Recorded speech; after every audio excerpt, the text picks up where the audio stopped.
Bob was not an exceptionally tall man, but he was a giant of a person. His aura, his personality, his presence, everything about him was gigantic. He really, I mean, when he walked into a room, you know, it just lit up, you know. There was a magic about him which is I've never seen, and it was unbelievable. And I learned that it's something that you're born with. It's you're given those things. You can't learn it, you know. You can't learn to be a singer, you can't learn to be a painter. You either have it or you don't have it. Of course you can go to, you know, and learn a few tricks of the trade, but the rest of it is about, it's magical.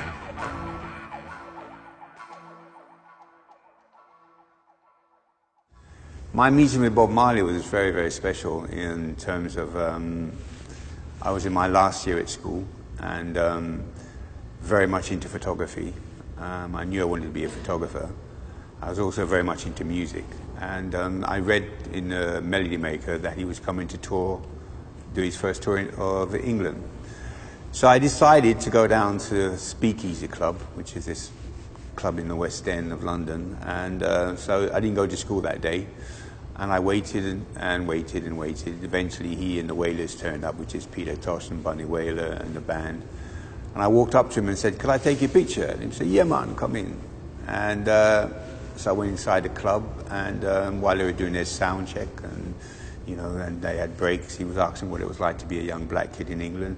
And I was asking what Jamaica was like, because I have very little memory of Jamaica, because I left very young. And he took to me. And he told me about the tour and said, you know, asked me if I'd like to come along. So I said, yeah. So this is where it all began for me. This image was taken at the Speakeasy Club. What I love about this shot, it's got a very soulful vibe about it. He could be like Benny King or any one of those soul singers in that sense. He's got a jazz feel. And I call this one Soul Rebel. Next morning, I packed my sports bag as if I was going to do sports at school. I went to the hotel. And in those days, there's no tour bus. So I jumped in a Ford Transit van. And the adventure began. And this is where he's looking back at me and say, "Are you ready, Dennis?" And this is where I got into the van and we hit the road. The photographs all range from that very first meeting from the Speakeasy Club, which was 74, right through to 1980, 81, which was the last time I saw him. And he covers everything, as I said, from that first gig to that first tour through to the mid of his success to the height of his success to the very end.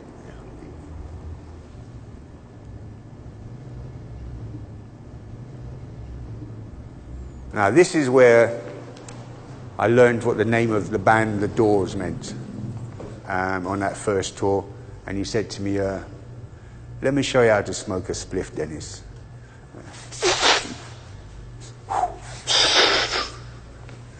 And that's on the cover.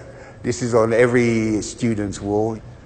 And what I mean by the thing about The Doors was, I remember after smoking with him one day, I heard bells in my head, and I realized that basically what the Doors meant. That's when every door in my mind just went and opened, and I've never been the same since. Yeah.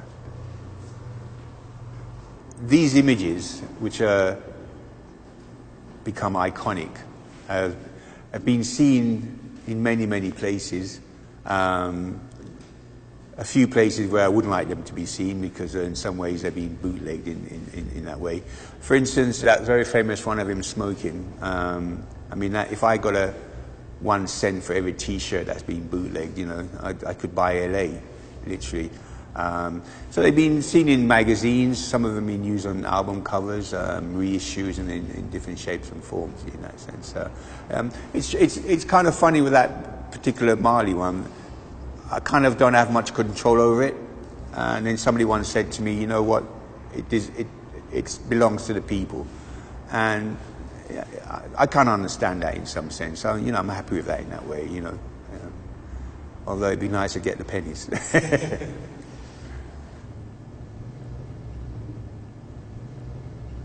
This one's called Waiting in Vain, and he's backstage. So this is a very quiet moment amongst us.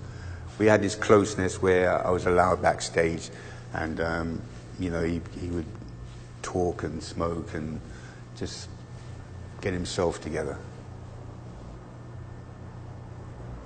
I think one of the things that maybe drew me to Bob, and maybe without Bob even knowing as well, I never knew my father in the same way he never knew his father.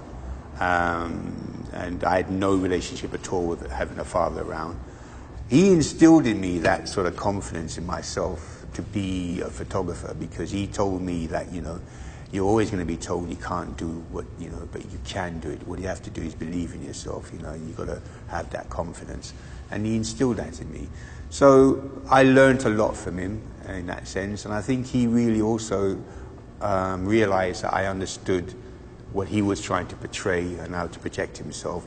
Because when he saw those early photographs of mine, he saw that I was able to capture what he was trying to put over.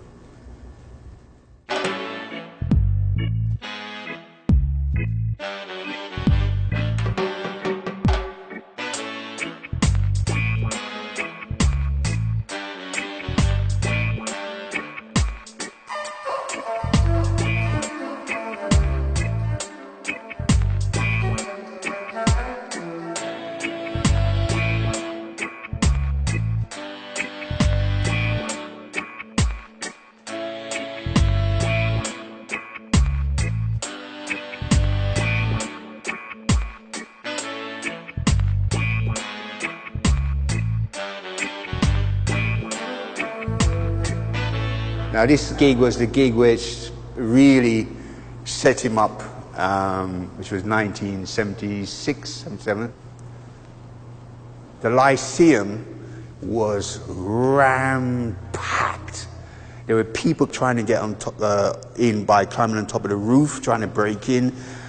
And one of the things that happened was it was so hot inside that when the body heat, you know, rose and hit the ceiling, it came down like it was raining, and all the rastas in the room just went, "Jah!" Because it was like a phenomenon. That was unbelievable scenes that went on. And again, he had this way of, like, he would put his guitar like it was a gun, and he would just run across the stage like that, run across like this, you know. Incredible form, and this is where you could.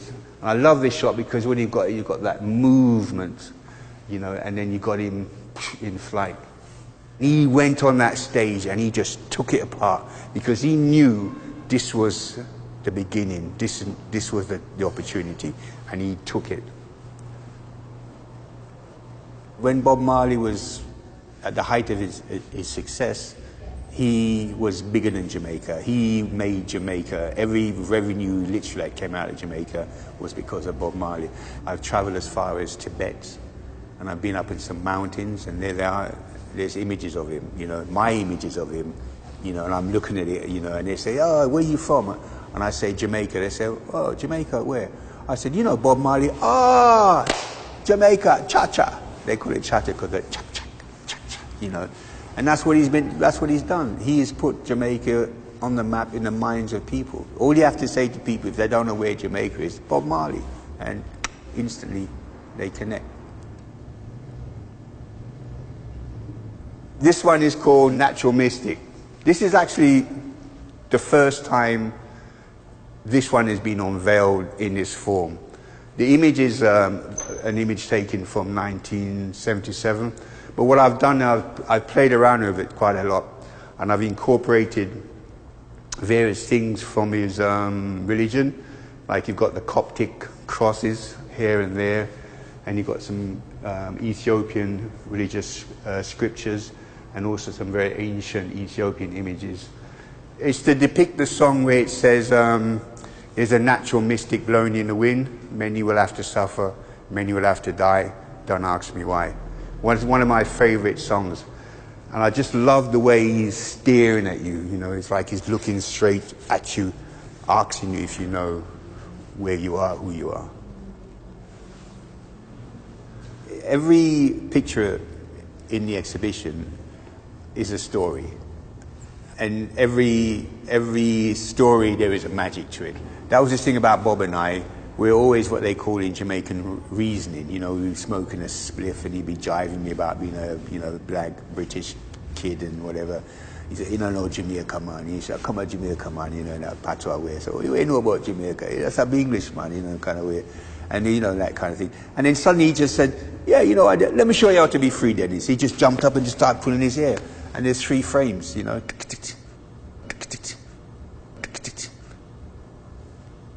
All of them in the exhibition is about that experience, about being on a one-to-one around him and waiting for him to do or say what he was going to say. Tragically now, this one, which was the last photograph I ever took of him and the last time we'd ever sat together. And what happened was, he was in London, I got a phone call and I went to see him. And he was staying in an apartment in London. I went to see him. And when I walked in, several things. For the first time, he was on his own. Normally, Bob was never on his own. There was like a million people around him. Laughter, noise, music, but he was just on his own this time. And we sat together, and there was no jiving this time. He was just, he was talking and he was like questioning his success. I've never seen him like that. Never in a million years. I just couldn't believe it. You know, like Bob Marley questioning his success and himself. And then he picked up the guitar and started playing. And I didn't realize, but he was playing to me a Redemption song, which I must have been one of the first people to hear it, which turned out to be one of the last songs and one of the last greatest songs he ever wrote. And then he left. And I didn't realize that basically he was very sick. No one knew how ill he was. And he was on his way to Germany for the operation to try and save his life. But if you look at it, there's no electricity anymore in the hair, in his locks. The seams, the vibe in his face is gone. His fingers, everything about it, it's, you know, it's gone. But I never realized how bad everything was in that sense. And it was the last time I ever saw him. The last image I ever took of him.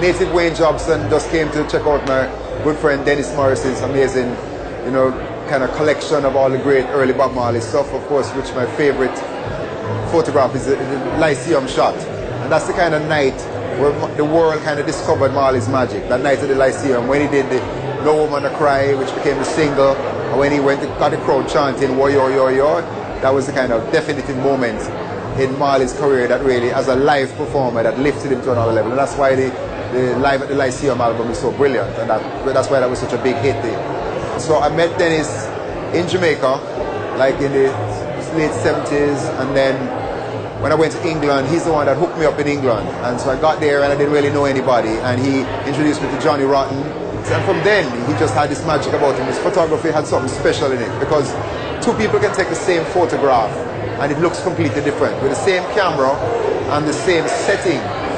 But because photography is a magic thing, there's a kind of spiritual vibe that flows through the photograph. And when somebody who knows what they're doing and has a spiritual connection with the subject takes the picture comes out better than somebody who doesn't know. It's always very emotional when I see my dad's stuff, but especially when I see it from someone that was actually, you know, physically there experiencing moments. It is. It does. That's why I don't have a favorite, because they all show me different expressions, different, you know, different feelings, different emotions are in all the pictures, and I love it. And I think that's because Dennis was there with him, you know, all the time. The photo that's not here, and really why I really wanted to come here, is because he took one of the only pictures of my dad with my mom It's not here right now, but it's the only one I've ever seen, and I love it, so I really had to come just so I could actually meet him today. It's from one of the sessions that is here right now, and I guess my mom was there with him, so she kind of came in and they hugged, and it's a really happy picture, and I love it so much, just because it's the only picture. I don't have a picture with my dad, and to see that was pretty amazing for me, and to meet him too was pretty amazing.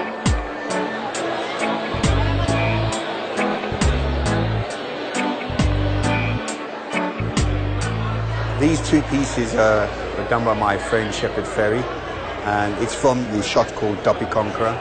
There's various intricate pieces within the work which is related to Bob. You've got that Kingston there, the lion. It's very subtle, and little tapestries and little pieces of graffiti, music of Jamaica as political slang. There's little things in there, and I think it's amazing what he's done to the image to bring it to another level, to another area from what it is from there to there.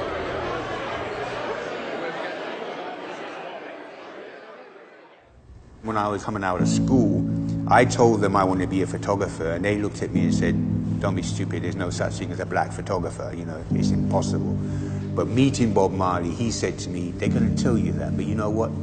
You can do it. All you got to do is believe in yourself and you can do it." And then one of the other things he said to me, "Do you realize you're a beautiful tropical plant that's been uprooted and replanted in a concrete soil? Do you know how strong you have to be to push through? You've got to be pretty strong, you know." And I've always kept these things in my mind, and these things have always kept me pushing on through.